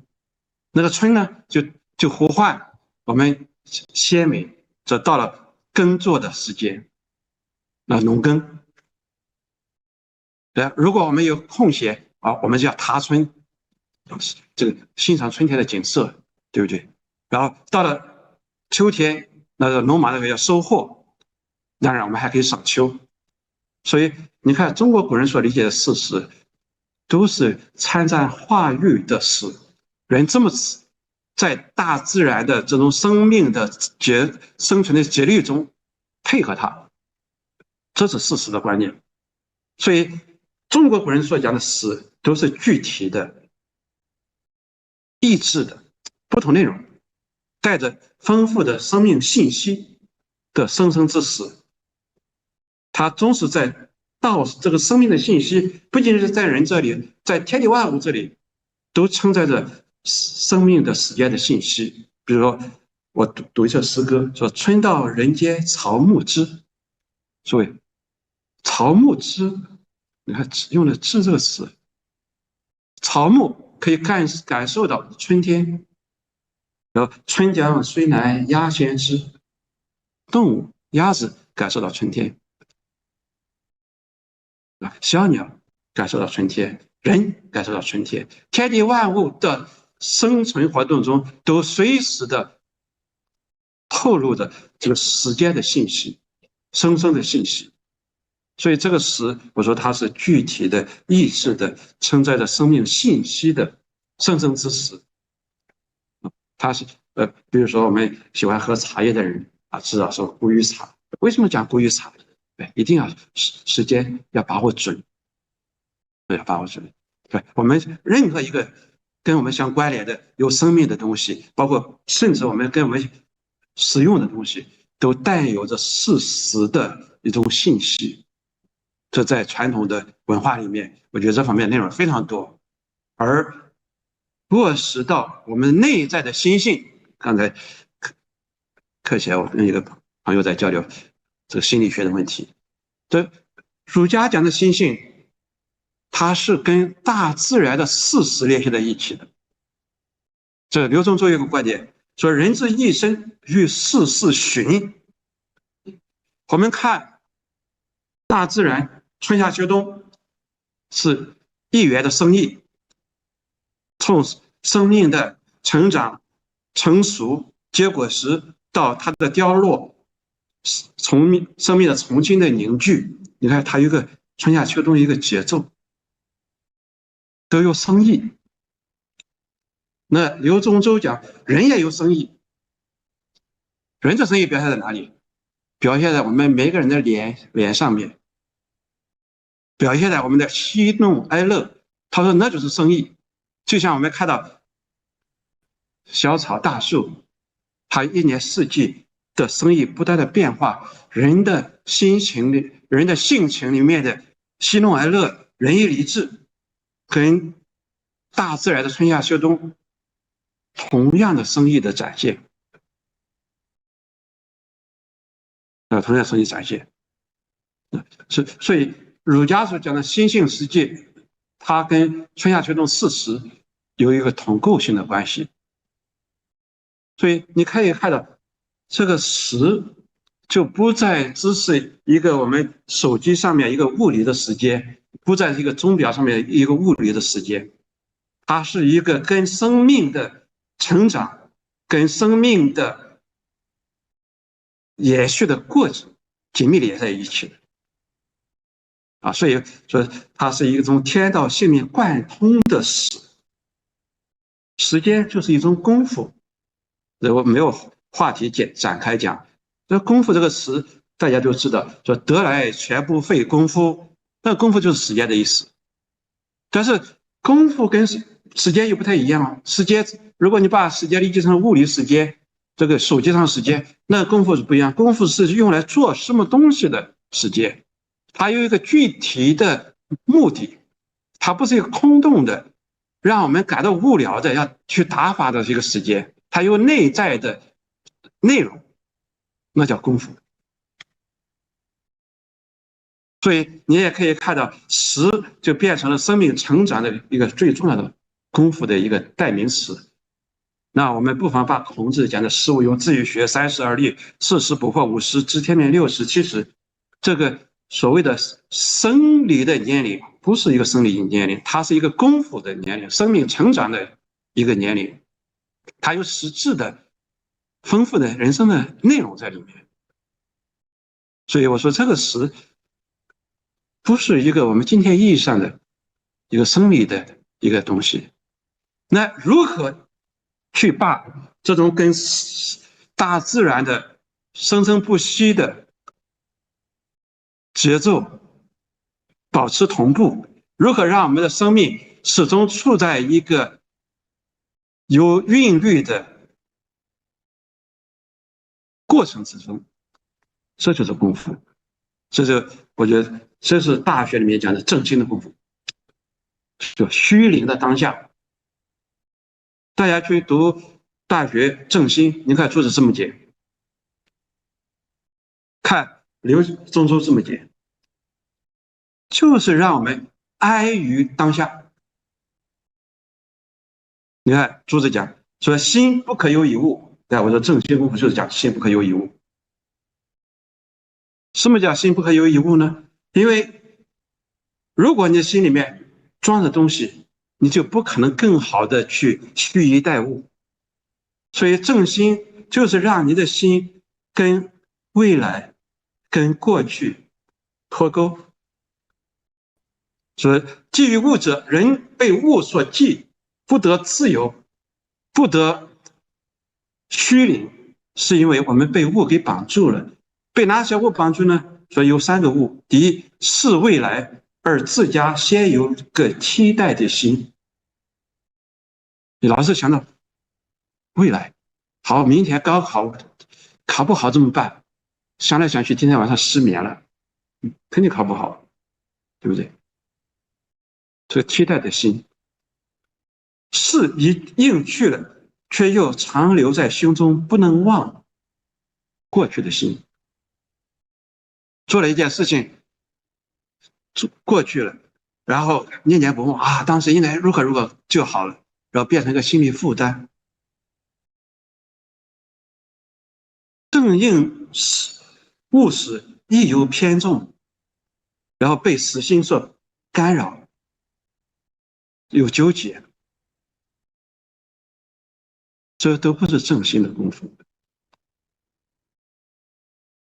所以刘居山又提出4路把节，从前向后驻外，全部把它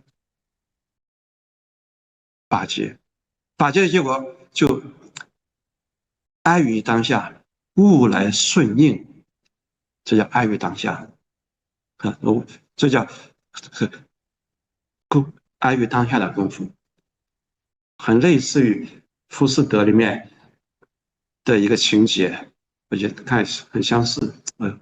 歌德也有安于当下的功夫。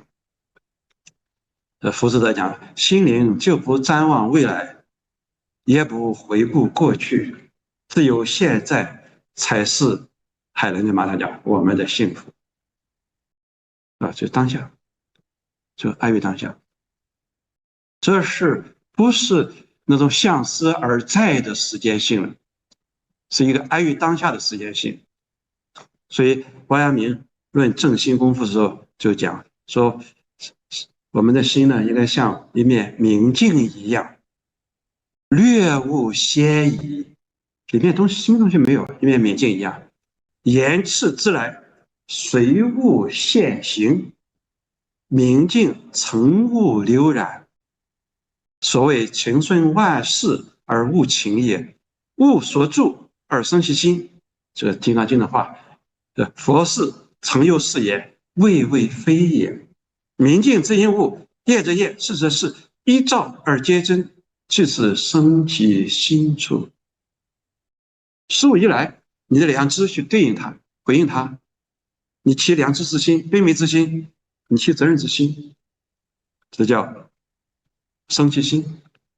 业者业，事者事，一过而不留，这是物所住，不要留在心里面，叫不着相，不执着，这叫安于当下。所以，诸位，这首诗看起来像禅宗的诗，但是它是王阳明写的。这饥来吃饭，倦来眠，此次修行玄更玄。所以世人浑不信，却从身外迷神仙。当下啊，所以心是一面明镜啊，就是你看，这是中国文化儒道以及中国化的佛教禅宗的共同的智慧。从庄子，大华老师讲庄子，我想这烟景网里面肯定会讲这一篇。自然用心若镜，自然用心若镜，就是把过去和未来给斩掉它，不降不应。未来的心、期待的心没了，因而不长，不长，过去心没了，是当下。当然，《坛经》里面有类似的话语。对，明镜亦非本来无一物，何处惹尘埃？我想也类似的话语。所以我经常讲这个故事，这个故事不是我讲，是杨明也经常讲的故事，二陈兄弟的故事。什么叫安于当下？弟兄两个，一个大臣叫陈浩，小臣叫陈颐。陈颐非常严肃，所以一个成语城门立雪就跟陈颐有关系。陈浩呢就非常和蔼，就是弟子跟他相处说如沐春风，所以弟兄两个性格差别很大。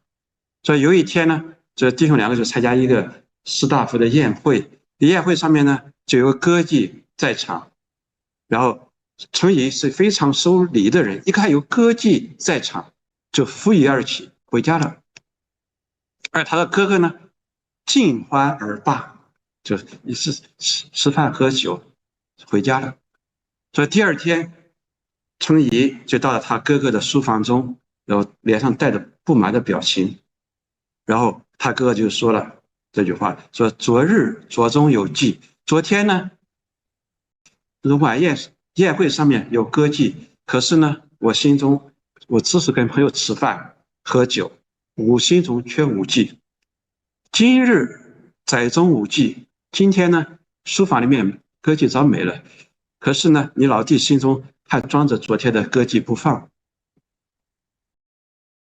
所以说李川一听哥哥这么讲，滋味不起，你还心里面还有还藏着东西，这叫心中不可有一物的意思。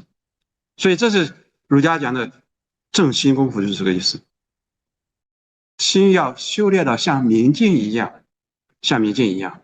这菜根谭一句话：风来宿主，风过而足不留声；言渡寒潭，言去而潭不留影。君子事来而心似现，事去而心随空，就是正心的功夫。正心的功夫。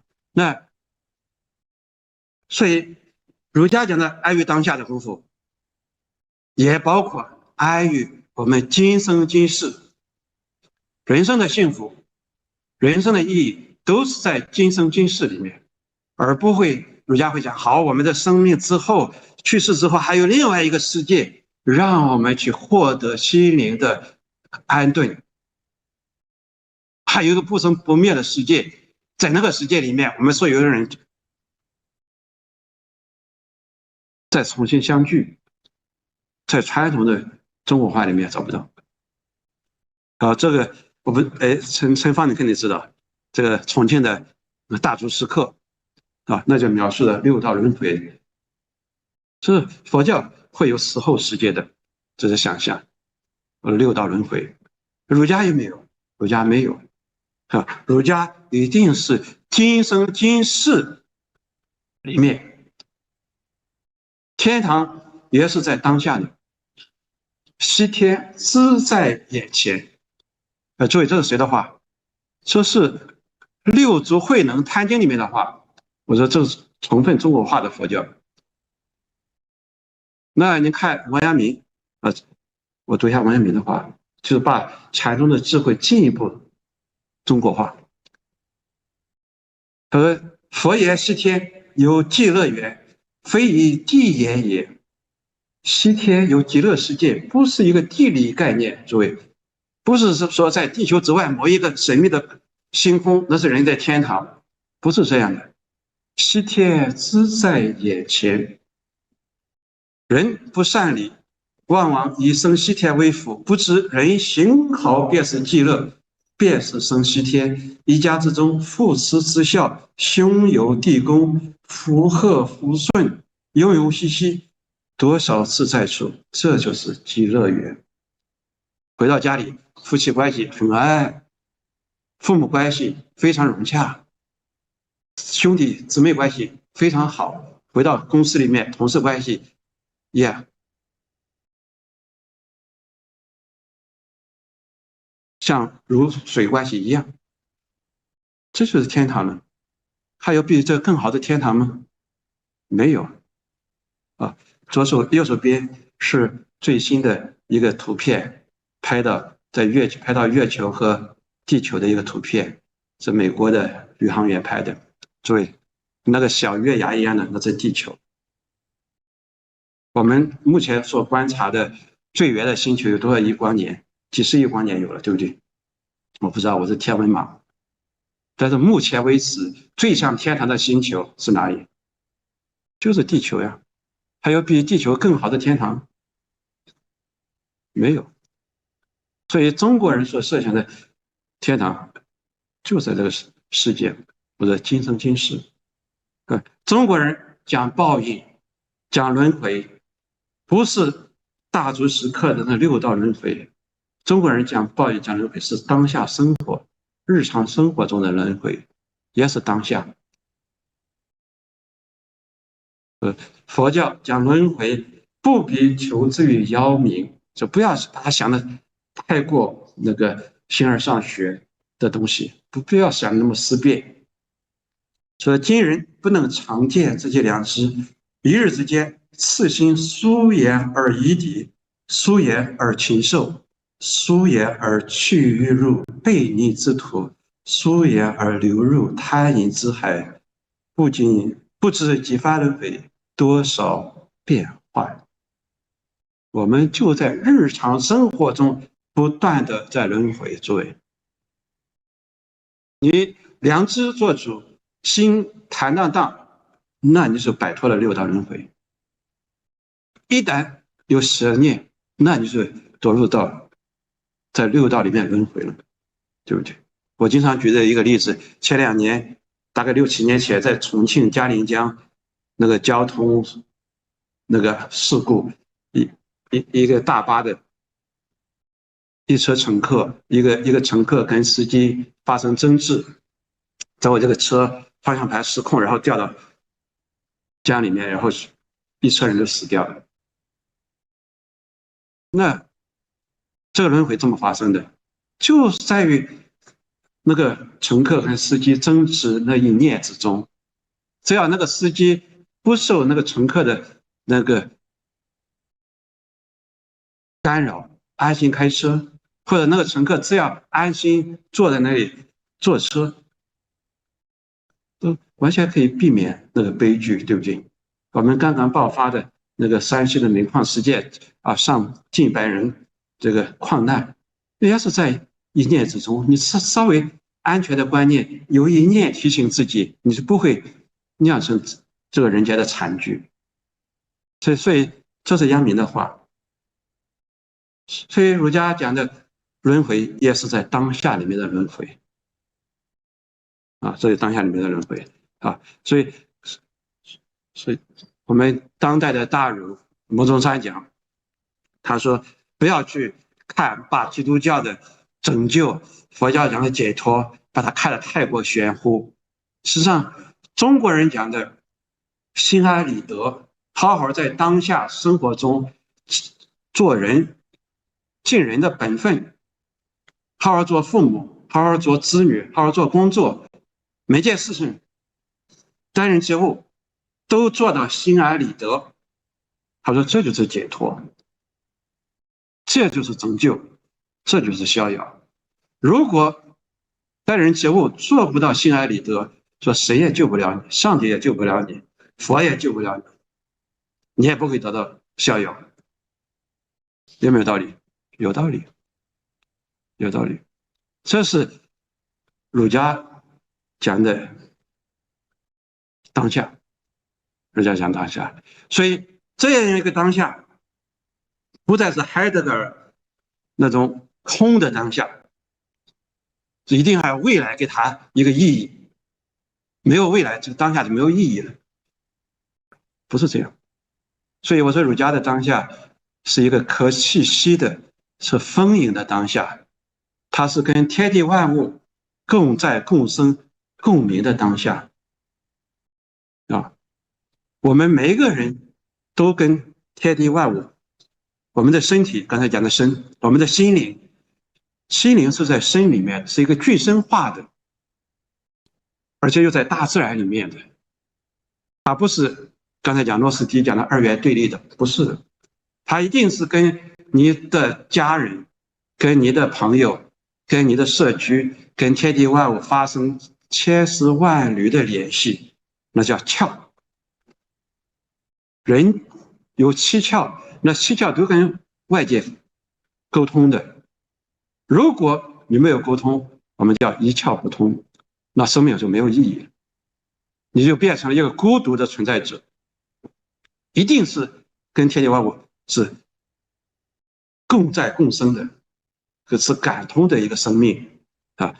所以在这意义上，如果你能立足于一个感通的生命，那你对世界的观感就有不同。所以我说，观点不同，观感也不同。我们对这个世界有很多种观点，你可以把这个世界看作是神所创造世界，你也可以把这个世界看作是佛所来拯救的世界，你也可以把这个世界看作是一个无神论的世界，取决于你的观点，这是人的自由，对不对？当你把这个世界看作是生生不息的，像我刚才描述的儒家的生育之间的世界的时候，那你就把整个宇宙，把你的身和宇宙看作是一个天地万物一气贯通的生意的展现的世界。所以朱子讲穷天地亘古今，这是一个生意。所以你可以看到儒家在当下里面，他不会感到寂寞，不会感到孤独，因为他跟天地万物都有联系啊。万物静观皆自得，世事佳幸与人同，这陈浩的诗啊。甚至辛弃疾讲说：“我见青山多妩媚，料青山见我迎入室。”所谓你这是一个对等的观感。这样一种当下的观感，跟海德格尔在座的可能有很多人不知道海德格尔，如果懂海德格尔所描述的那种在世界中存在的那个世界呈现那个的那种方式是用句，是上述和再述的用句。那万物的呈现都是作为一个用句来呈现的。你把大自然看作是有待于开发的资源，把一棵大树看作是一个是一个木材，那是一种对万物的方式。另外，我们把大自然看作是跟生命是一样的，那是另外一种方式。所以我说，这是儒家在当下里面，它有另外一个向度，跟天地万物生意贯通的这样一个向度。这样一个时间，安于当下时间，我们就把时光作为一种享受的东西，而不是作为一种筹划的东西。所以享受时光，享受时间，是中国历代诗歌的一个很重要的主题。大家最有名的当然是南宋圣人的说：“春有百花，秋有月，夏有凉风，冬有雪。”让时间充分的呈现出来。这个时间不是我们这个催我们讲座差不多还有10分钟时间要到了，不是这个物理时间，它是一个生生不息的，让我们感到跟它有内在的生命联系的时间。所以它让我们尽情邀请我们去享受它，要求我们去踏青纳凉，去登高，去围炉，顺着时间，顺着事实，去把我们的生命跟事实做一个合拍。瓦来天欲雪，能饮一杯无，多美！我02、03年在哈佛做访问学者的时候，当时我的好朋友是吴崇庆现在的开放时代的主编，也是中山大学的教授。那他是住在查尔斯的河的北岸，我是住在查尔斯河的南岸。我们那个波士顿冬天很多雪，吴崇庆就对我讲：“医生，只要一下雪，不要电话联系，你就到我家来喝酒。”他一到下雪，他带着酒就到吴崇庆的住室。我就想到瓦来天欲雪，能饮一杯无。这是事实邀请你的生命跟着这个事实的节奏去安排，对不对？所以你看苏东坡为将相之清风，与三杰之明月，等等等这说法，这是时光，这是让你去享受的时光。阳明有一句诗说：“山中莫道物共济，明月清风不用钱。”多好的大自然，多好的时光，人生会寂寞吗？不会的。这是儒家的时间。你看，我说这也是苏东坡所描述的那个时光，对不对？这是。不好意思，我们时间太长了我们马上结束好了，可能这个拖的时间太长没问题吧？好，那好，我们真的要结束了，陈康我要马上结束。包括这个张岱的《后溪亭看雪》，描述的多好！你这么跟大自然的时光融合在一起，享受生命的这个过程这种过程。好，那所以最后一点，我说从顺时到纯顺莫逆儒家对待死亡的态度，孔子讲未知生也是死。又回到原来的问题，儒家怎么对待死亡？费尔巴哈一句话说：“如果世界上没有死这回事，也就没有宗教了。”所以大家很多对死亡恐怖，所以才有佛教，才有基督教，才有伊斯兰教这些东西。那儒家怎么对待死亡？儒家也没有一个基督教的上帝，也没有一个永恒的天国，这么让人在死亡面前得到安顿。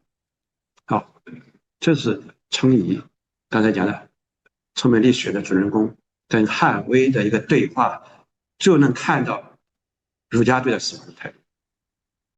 说今日有木矣，确实现在已经9点50多了。说程颐是对的，说此常理从来如此，何叹为？天肯定的，你讲了1个多小时还不停止，当然天色已经晚了。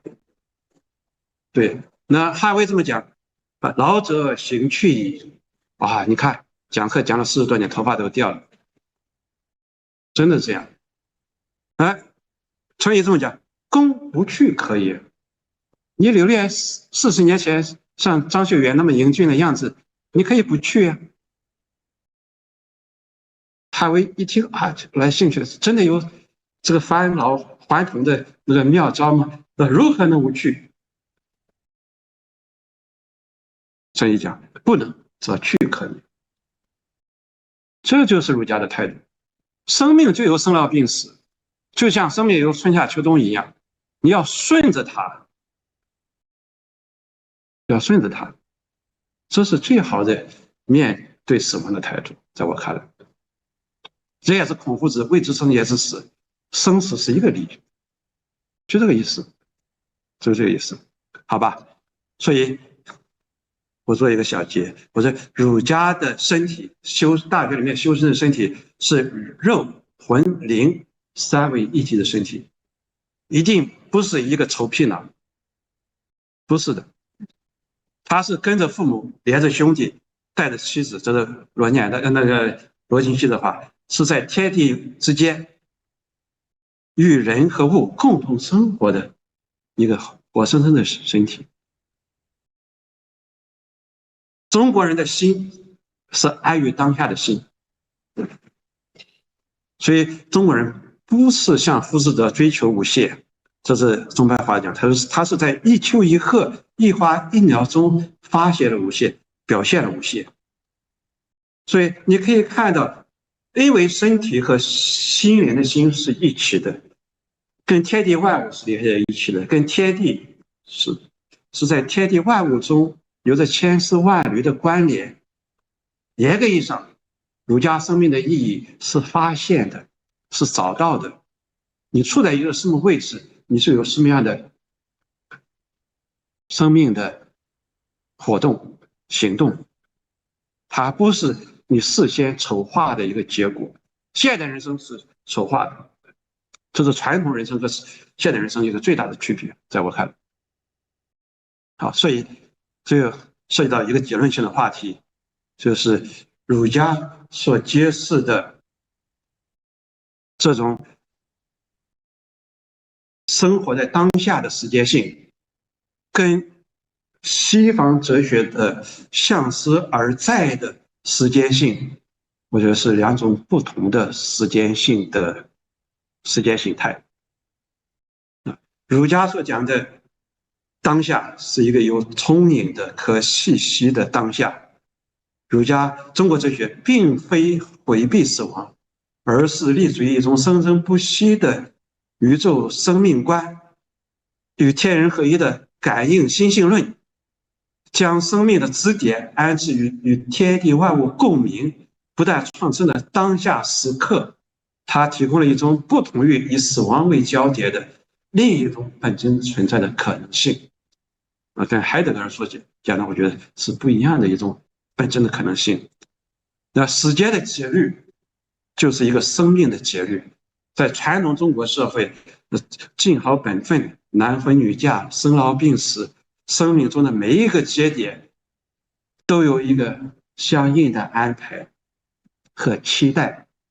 在这样一个意义的秩序中，生命的意义本身不会单独提出来，所以你读《论语》、读孟子，找不到那个讨论生命的意义这样一项问题，这是存在主义喜欢讨论的话题，它不需要去讨论的话题。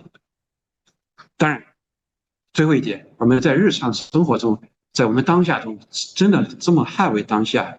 我用王阳明的一句诗，就是“问君何事日匆匆，烦恼场中所用功”，这是我们今天人的焦虑的问题。因为现代性的时间是一种高度精确的、细密的、被系统化、筹划的、规划的时间。我们从日常生活中，从手忙脚乱到无所事事，都体现了一种现代性的时间的暴政。什么叫时间性的暴政呢？就在工业文明和数字技术的双重的规训下，时间就完全被切割了。好，陈芳老师告诉我，讲座一定要到9点钟结束。好，我还要超一点时间，就是我们完全规划好的时间，你不能超。对，如果你要做超，你赶飞机赶不上了，或者赶火车赶不上，所以每个时间点就卡得很紧。这是现代人的时间。所以我们看起来，我们现代技术给我们节省了很多时间，可是你会发现节省了很多时间，最后发现你没有时间，真的，你没有时间好好享受那个过程，没有时间好好享受那个所谓的空闲。你真的空闲的时候，你会觉得很无聊，所以你在无聊和忙得要命之间不断的摆动自己。我觉得这是很多现代人所体验到的时间的特点，它缺乏了一个传统的一种从容的、闲适的、淡然的，在天地之间跟自己的家人、跟朋友、跟天地万物共生、共存、共鸣的那个当下的时刻，他缺了这一点。我觉得这是现代现行的时间的最大的问题。我们总是在赶场和无聊之中这奔波，我们缺乏了一种安于当下的这种从容的这个时间向度，是吧？我想在座的真正人特别有感受。时间就是金钱，时间就是生命。所以今天晚上我耽误了大家2个小时的金钱，2个小时时间的生命，不好意思，真的这样。但是我的问题，我说在效率、在金钱之外，还有没有剩余的东西？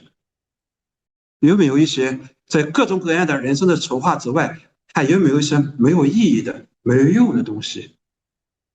没有用的空间和没有用的时间，有没有留下来？在向未来奔波的征程中，还有没有当下的时间？中国话有很多留白，在有限的人生的筹划中，有没有留白的时间，让我们充分的享受当下这一刻？这是我的问题，好吧？好，不好意思，耽误了大家2个小时的时间。好，感谢各位。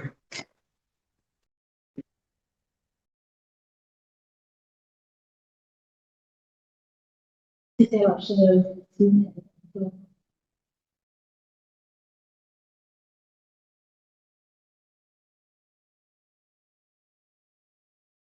我一个耳目一新的一个角度，在我们看大学在两个家政说明说的，这个